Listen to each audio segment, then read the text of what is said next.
guys, and welcome back to another episode of the Wedding Talk Show. I'm literally really excited, as you can tell, and the fact that I get to do this every week, put up new videos, educational content about your wedding, how you can plan your wedding, get the best out of your wedding, because you know your wedding day has to be perfect. It's a must. It has to be perfect. And sharing my knowledge as an event planner, as a wedding planner with you guys, and I'm excited. Actually, I'm happy to share this knowledge with you guys. And you know what we're going to do, since it's the end of the year, just let me know what you've learned over the course of this podcast. So since you saw our YouTube channel, since you saw our podcast, what have you learned? Let me know in the comment section below. And it's just to encourage us. Of course, we're not going to stop even if you don't say anything. Yeah, but don't be a bad person. Make sure you type something. How has this been beneficial to you? Let us know. Also, you know what? It's a season to share, right? Do not hold this information. You have someone that is getting married. You know someone that is single, planning to get married, or maybe you're even single. You're thinking December. You know, there's nobody to do matching pajamas with and things like that. You know, they say there's this member I saw, say miracle don't retire Jesus. So don't give up, just share with them, because you know that they are going to get married or meet the love of their life someday soon, right? So share with them. And yeah, so I have a very exciting topic today, and then we'll just go straight into it, right? Money. Yes, it is a money matter. You know, they say money makes the world go around, money makes things happen. I say money answers a lot. No, they say money answers all things. There's a lot of things that money answers to, and especially this is particularly true when you're planning your wedding. I'm sure you've been doing that, preparing that budget. You're canceling. They're like, oh, my budget is 10 million naira. But you're doing, you're creating that budget, but the budget is not budgeting. You understand? And you're like, hey, we need to begin to cut costs. You know, I think it happens to everybody, or most couples, when they're planning their wedding. They're like, I want this, I want that.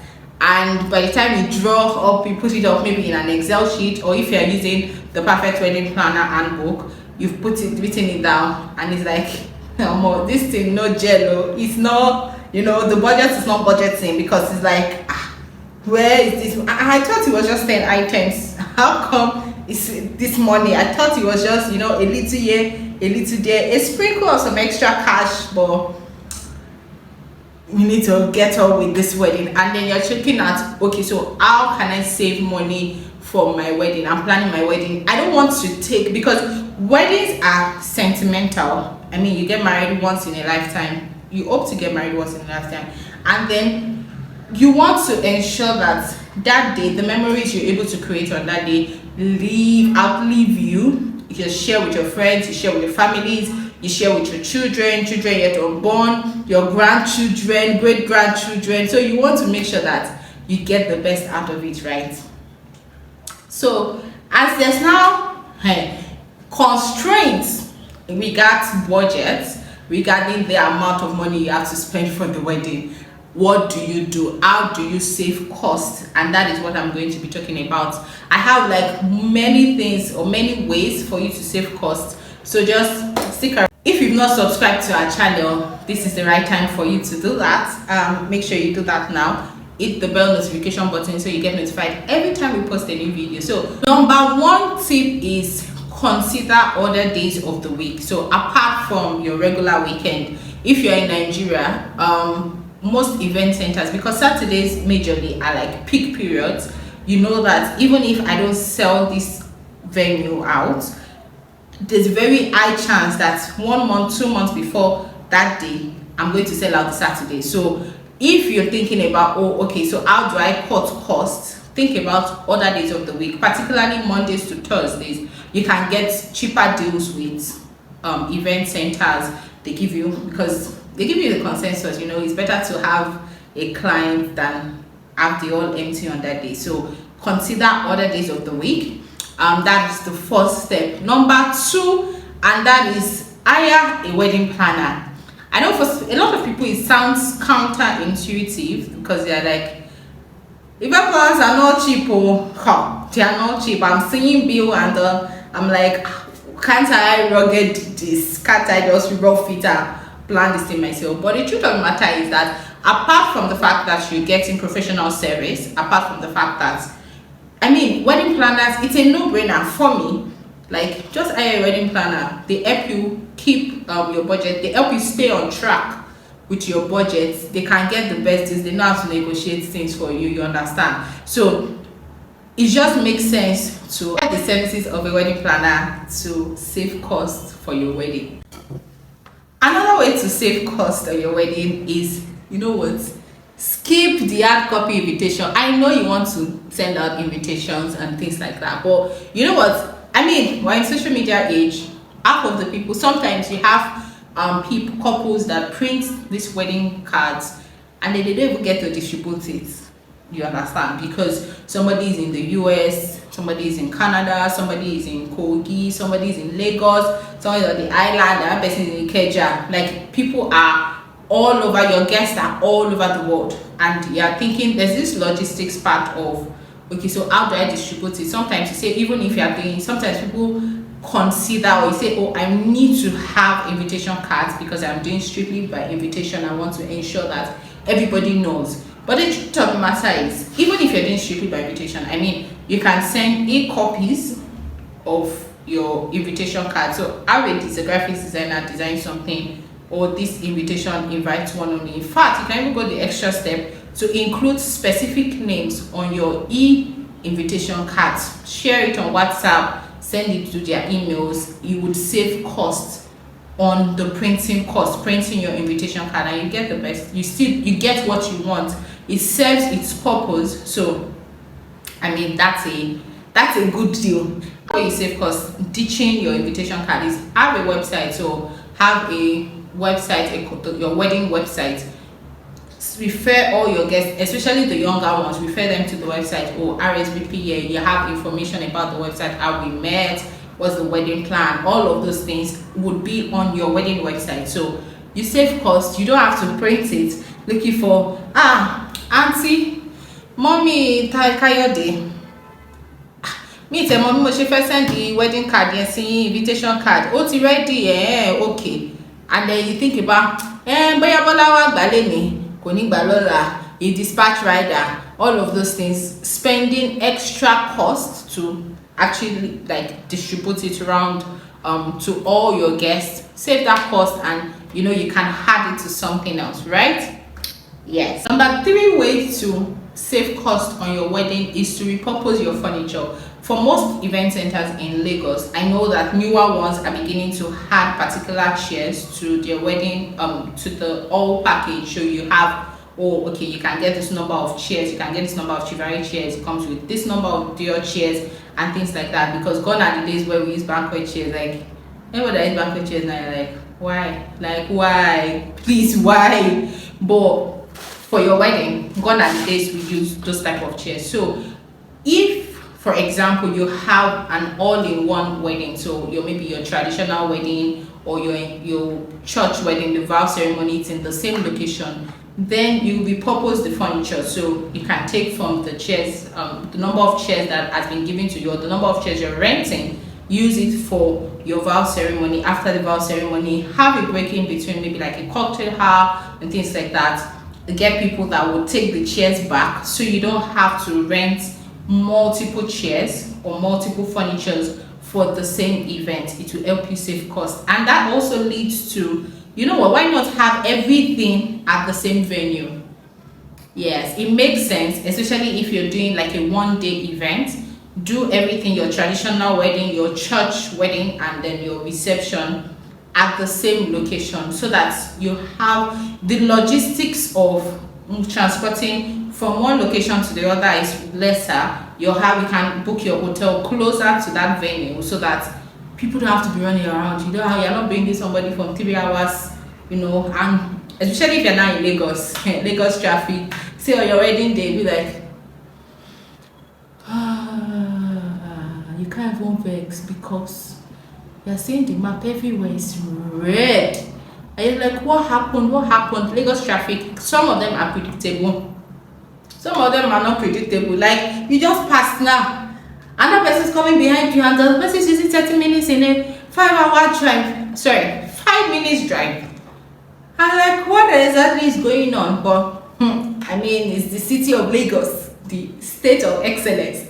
But those things happen, so why not have everything at the same location? Saves cost on a whole lot of things. That is a way to save cost on your wedding. This next point is going to be very controversial. You know, part of what we have as wedding traditions is that you have a wedding cake, and ditch your wedding cake, like take it out or move it and say, I bought the wedding cake. And this is particularly for people that, so maybe you don't eat cake, you're not a cake fan, or you don't just, it's not one of those things you do a lot, or it's not an item you like. Cake, like why? But so you can take it out completely. Or if you feel like, oh, you know what, I know me and my husband must cut cake, you know, you must say, you know how FCC say feed your husband that first toast, you must toast it. Then you can downsize your cake. So instead of having like a 3 or 4 tier cake, you can have 1 tier. Because I've had people, like, after the wedding, some people even forget their wedding cakes at the reception hall, because you're like, who will I give it to? Maybe, okay, typically you do 1 tier for the parents of, for the family of the groom, 1 tier for the family of the bride, and then 1 tier for the couple. And then some people are like, you know, they chop cake now, where we won't put them, and just, you know what, just distribute it. Or some families even forget it, you give them and then they forget it, because you're like, oh, what are we going to give it to? So there's a lot you can, if you are in that situation, or you feel like you'll be in that situation, then take out the cost of the cake, so you don't have to do a wedding cake. I like to tell people that really, when it comes to wedding traditions, there is no law that states that you must do certain things. Of course, you must get married, like you have to have a husband to get married as a woman, and as a man you have to have a wife or a bride to get married, right? Those are like, that's like the only thing that is compulsory. Of course, your parents have to consent and be present at your wedding. So every other thing, you know, you can let your personal touch shine. Like, you are individual, you are unique individuals.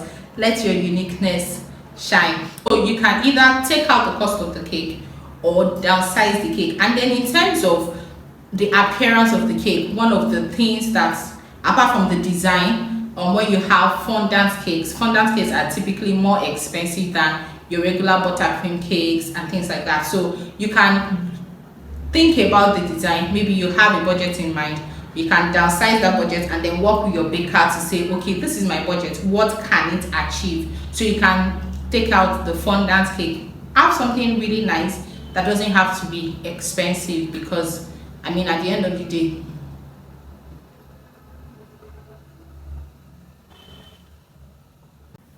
another way you can save cost on your wedding is rent your wedding dress.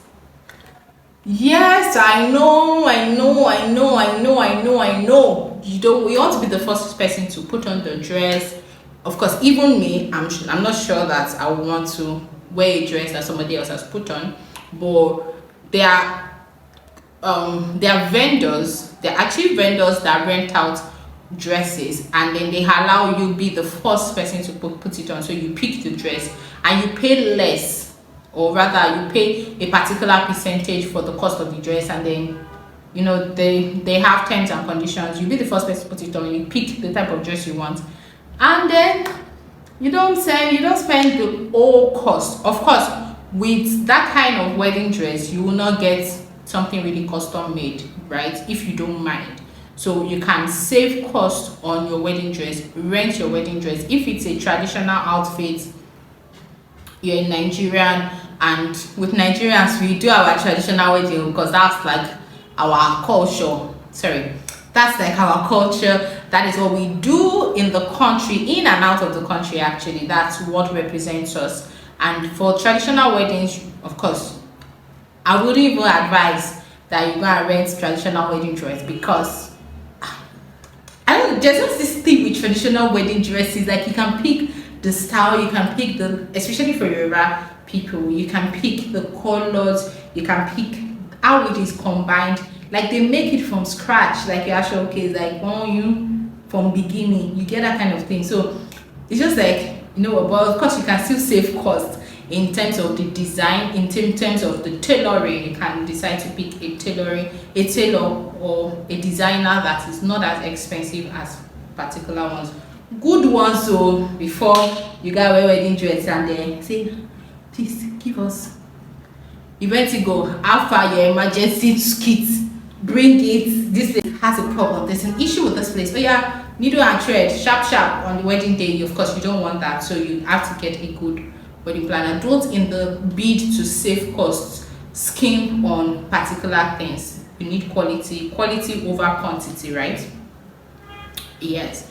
And then the last thing I'm going to talk about in saving money for your wedding is take out the extras in your photography package, and you can do it for now, right? I'm not saying don't do it at all, but take it out for now, because remember you're on a tight budget. I don't want to use it, remember you're on a budget, because people feel like everybody has a budget, even billionaires have budgets, right? So it doesn't, but the word budget doesn't have to mean, oh, I'm cheap or I don't have money. It's just, oh, this is the amount we want to spend on this, or this is the amount I have to spend on this, right? So you think about, okay, take out your, say, photo book, take out your photo frames and things like that, because those costs actually impact on, they're included in your bill. Actually, they're included in your photography package and things like that. So you can take that out to have, or you know what, I'm going to do this at a later time. You can even negotiate with your photographer to say, okay, can I have the layout, because one of the difficult parts of it is, or the layout, how the pictures will come out in your photo book, and maybe you feel like, oh, I don't want to have to deal with this later. You can discuss and negotiate with your photographer so that you can have that included in the package, but don't have the print. And I've seen examples where, for example, you came to Nigeria, you're not living in the country, and you traveled, you came back to get married, and of course your photo book, your photo frames and all of that would not be ready immediately. So maybe after the wedding, like you went to honeymoon, from honeymoon to your country, back to your country, right? So now that my photo book is ready, maybe 2 months after, how does it get to me? And you're like, no, we're just looking at each other. I've had cases where couples don't get to even see their wedding book until like 1 year, 6 months, 3 months after their wedding, because of the logistics. And I'm like, okay. And it can be an alternative, especially when you're trying to save costs, to say, okay, I'm going to take this out for now and maybe print it later. Maybe by the time you are coming, you can print it in your country, at your location. You can also decide that, you know what, if I take this out, maybe at a later time I'll be able to print it at even better quality, because your photo book, your photo frames, they have varying qualities, and then they have varying sizes also. So I'm sure that with these tips you are able to save cost. And you know what, let's go get the best wedding, because you deserve it. Yes, everybody deserves the best wedding. Oh, sorry, I forgot. My final tip is to use a budgeting tool, right? So this book is called The Perfect Wedding Handbook, and in it is actually like really loaded. We have a budgeting tool in that book. So if you don't have a budgeting tool, you can definitely get that book. I'm going to leave the link in the description, and then you can access the book. You can just download the book and print if you want to, or use it or use the e-version, right? So get these things. These are things that will help you save cost on your wedding. And then let's say you're slaying on a budget, you're slaying your wedding on a budget, and you're like, oh, it's how much? Sorry, I have a wedding coming up in 2 months, in 3 months, and I really love this setting. I like the way this wedding is, just everything is organized, everything is planned properly. Like, how much should I be budgeting? What cost? More, yeah, pro is savings. Yeah, pro, I give it to you. Wow. Oh, you mean you spent that little on all this? No. Twali Mama, and things like that. When they are hailing you, don't forget to tell them that it's Eventigo that helped us, so because we did not know about it, or we knew some, but it was not complete, but she was able to break it down and things like that. So I'm going to see you in another episode. You can tell that I'm excited. I'm happy actually to connect. I would like to connect with you guys, so just let me know where you're watching from or where you're listening from in the comment section below, and I'll see you in another episode. Bye bye.